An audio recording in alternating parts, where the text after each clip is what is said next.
캐나다 정부가 코로나19 백신 미접종 외국인에 대한 입국 규제를 지속할 방침입니다.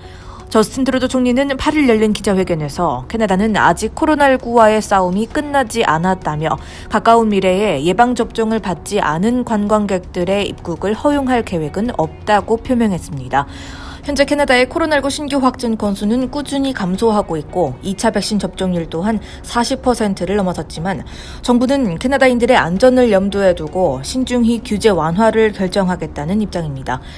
트루도 총리는 캐나다가 백신을 접종하지 않은 관광객들을 환영하기까지는 상당한 시간이 걸릴 것이라며 섣부른 규제 완화로 팬데믹과의 싸움에서 이루어진 진전을 위태롭게 하고 싶지 않다고 피력했습니다.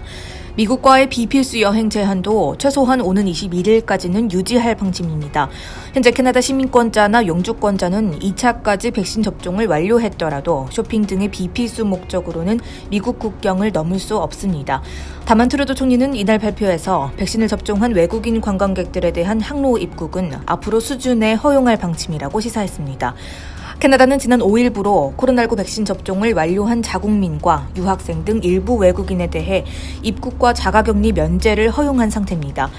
트루도는 국경통제 완화의 다음 단계는 예방접종을 마친 해외 여행객들에게 어떤 조치를 허용할 것인지를 살펴보는 것이라며 다음 몇 주 내로 더 많은 완화 조치들을 발표할 예정이라고 전했습니다. 한편 트루도의 이번 발표는 연방정부에게 포괄적인 국경 재개방 계획을 촉구하는 국내 여행 관광업계를 염두에 둔 발언으로 보여집니다. 업계 이해관계자들은 현재 정부에게 비필수 입국 목적의 외국인들도 백신 접종 여부와 관계없이 입국을 허용할 것을 요구하고 있습니다. 관광업계의 이러한 요구는 자유당 정부가 올해 늦여름이나 초가을 연방선거를 실시할 것이란 예상에 따라 제기된 것입니다. 선거가 시작되면 모든 정부의 활동이 중단될 수 있기 때문에 관광 분야가 앞으로 몇 달 동안 정체 상태에 빠질 수 있다는 지적입니다. 그러나 현재로선 정부가 올여름 내 백신 미접종 관광객의 입국을 허용하지 않을 것이란 전망이 우세합니다. 일부 소식통에 따르면 앞으로 캐나다 국경이 완전히 개방되기 위해서는 캐나다 2차 백신 접종자 수가 75%를 넘어서야 할 것으로 예상되고 있습니다. 다음 소식입니다. 저금리와 경제성장을 발판으로 달아오르던 광역 밴쿠버 주택시장이 점차 숨고르기에 들어가는 모양새입니다. 광역 밴쿠버 부동산협회가 최근 발표한 월별 부동산 시장 동향 보고서에 따르면 지난 6월 이 지역에서 판매된 주거용 부동산 수는 총 3,762채로 전달에 비해 11.9% 감소한 것으로 집계됐습니다. 이번 6월 판매량은 5,708채로 최고 거래량을 찍었던 지난 3월에 비해 34%나 감소한 것으로 3개월 연속 매매량 감소세를 보여줬다는 점에서 주택시장이 정상화되고 있음을 시사합니다. 지난달 MLS에 새로 올라온 매물량도 5,849채로 지난 5월에 비해 17.9% 감소했습니다. 현재까지 MLS에 리스팅되어 있는 총 매물수 역시 1839채로 지난해 6월 대비 5.1%, 지난 5월 대비 1.2% 줄었습니다.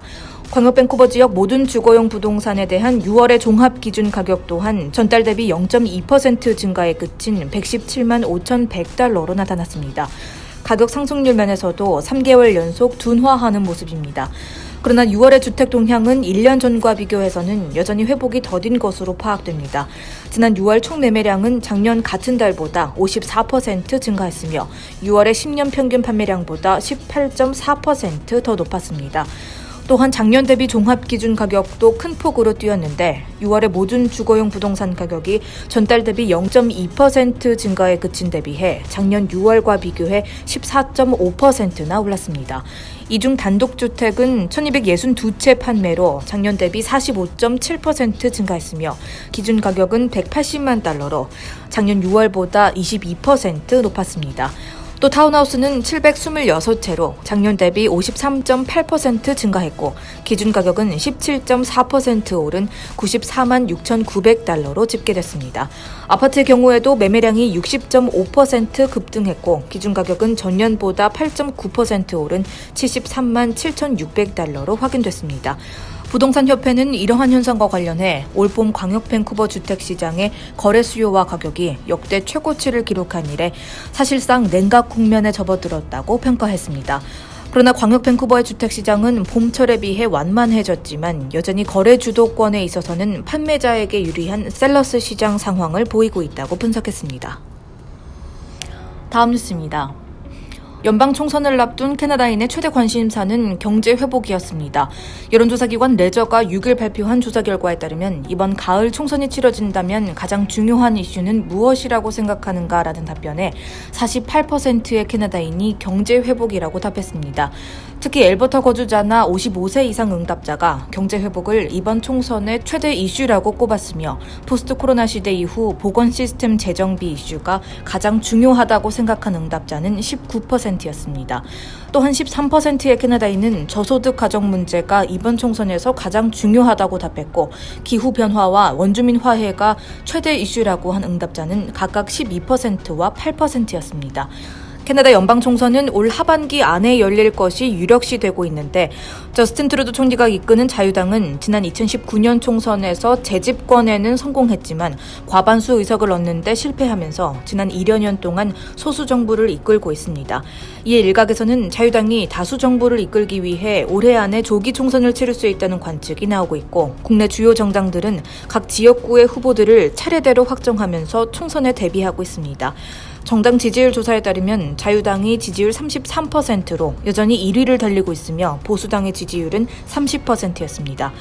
코로나19 사태가 시작된 이후 자유당은 보수당과의 격차를 최대 10%포인트 이상까지 벌리기도 했지만 지난 1년간 양당의 지지율 격차는 꾸준히 5%포인트 이내 싸움을 벌이고 있습니다. NDP는 19%의 지지율을 기록하는 것으로 나타났으며 퀘벡당과 녹색당이 그 뒤를 이었습니다.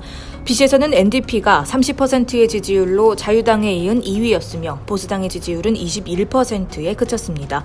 자유당은 온타리오와 대서양주에서 강세를 보였으며 보수당은 전통의 텃밭인 엘버타와 매니토바 서스케추원에서 지지율이 높았습니다. 퀘벡에서는 퀘벡당과 자유당의 박빙이 이어졌습니다. 다음 소식입니다. 앞으로 장기 요양기관 거주민들은 가족과 지인을 더 수월하게 만날 수 있게 됩니다. BC 보건당국은 8일 기자회견을 열고 오는 7월 19일부터 장기 요양기관 내의 방역수칙을 대부분 완화할 예정이라고 밝혔습니다. 당국의 이날 발표에 따라 거주민의 가족 및 지인들은 요양원 방문 시 미리 예약을 할 필요가 없게 되며 거주민 1인당 방문객 수 제한이 해제됩니다. 코로나19 백신을 2차까지 완료했다면 마스크를 착용하지 않고 방문해도 되지만 실내 공공장소에서는 마스크를 써야 합니다.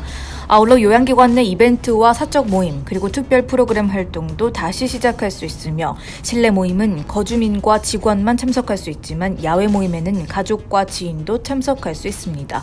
그러나 방문객들은 요양원 입장에 앞서서 발열 체크를 받아야 하고 손세정제 사용과 마스크 착용 그리고 사회적 거리두기 등의 지침은 계속 시행될 예정입니다. 그리고 요양원을 최대한 안전하게 하기 위해 방문 전에 2회차 백신까지 완료하는 것이 강력히 권고되고 요양원 입장 시 백신 접종 기록을 증명해야 합니다. 또한 요양원 자원봉사자나 서비스 제공자들은 요양원 입장 전에 반드시 백신 접종을 완전히 완료해야 하며 2차 접종까지 마치지 못한 직원들은 항상 마스크를 착용해야 하고 정기적으로 코로나19 고속 검사를 받아야 합니다. 이번 발표에 앞서 지난 4월 당국은 장기 요양원 방문에 대한 제재를 부분 완화한 바 있는데 당시에는 거주민당 방문객은 최대 2명으로 제한됐고 방문에 앞서 예약을 반드시 해야 했습니다. 장기 요양기관은 팬데믹으로 인해 가장 심각한 피해를 입은 곳입니다. 건강이 좋지 않은 노인들이 집단으로 거주하는 장소이다 보니 한 명의 소속원만 바이러스에 감염돼도 집단 감염으로 이어질 확률이 높고 이로 인한 사망자가 속출하기도 했습니다. 이에 보건당국은 요양기관 거주자 및 근무자를 대상으로 코로나19 백신 우선 접종을 진행했고 요양기관 내 집단 감염과 사망자가 점점 줄어드는 효과를 볼 수 있었습니다. 지금은 대부분의 비시주 요양기관 거주민들과 직원들이 백신 접종을 2회차까지 완료한 것으로 알려졌습니다. 보니앤리 보건관은 백신 접종이 수월하게 진행되면서 드디어 요양기관에서도 밝은 빛이 보이기 시작했다며 이번 결정으로 인해 더 많은 노인들과 그들의 가족 그리고 지인들이 기쁨을 더 누릴 수 있길 바란다고 전했습니다.